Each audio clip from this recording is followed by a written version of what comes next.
நான் ருத்ராட்சம் ரொம்ப வருஷமா போட்டுட்டு இருக்கேன். என்னங்க பாரதிய ஜனதா சேர்ந்த ருத்ராட்சம் போட்டீங்கன்றாங்க.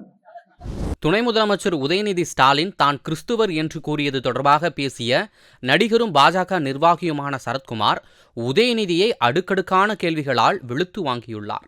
இதை போய் சொல்லணும், ஆழமாக சொல்ல வேண்டும். வேற எதெல்லாம் பேசுறாங்க. அவர் போற கிறிஸ்துமஸ் விழாக்கு போயிட்டு நான் வந்து கிறிஸ்டியன் சொல்றேன். ஏன் தைரியமா சொல்லுங்க, நான் இந்து தான் சொல்லுங்களேன். இந்து தான் கிறிஸ்துவ பண்டிகை கொண்டாட வந்துக்கிறேன் சொல்லுங்கள். நான் இந்து தான் இஸ்லாமிய பண்டிகை கொண்டாட வந்துக்கிறேன் சொல்லுங்கள். இந்துன்னு சொன்னா ஒரு தப்பான வார்த்தை போச்சு. இப்பெல்லாம் எனக்கு புரியல, எனக்கே பயம் வருது. நான் ருத்ராட்சம் ரொம்ப வருஷமா போட்டுட்டு இருக்கேன்.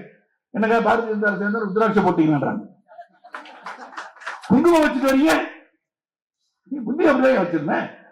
கலைஞரே வைக்க கூடாதுன்னு சொல்லும் போது எப்ப நான் வச்சுக்கும் போது நான் சாமி பக்தி உள்ளவன். அப்படி இருக்கும்போது நம் அடையாளத்தை மடிக்க வேண்டிய அவசியம் இல்லை என்பதை உறுதியாக சொல்கிறேன். நீங்க கடவுள் இல்ல கடவுள் இல்லைன்னு உங்க குடும்பத்தெல்லாம் கடவுள் போய் சாமி கும்பிடுவாங்க.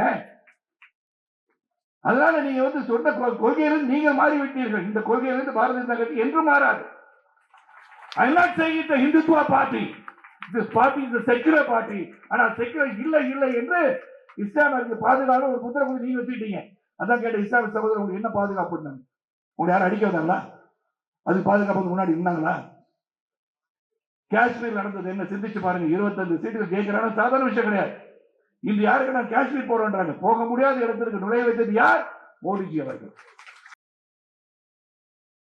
செய்திகளை உள்ளது உள்ளபடி தெரிந்து கொள்ள ரெஃப்ளெக்ட் நியூஸை சப்ஸ்கிரைப் பண்ணுங்க.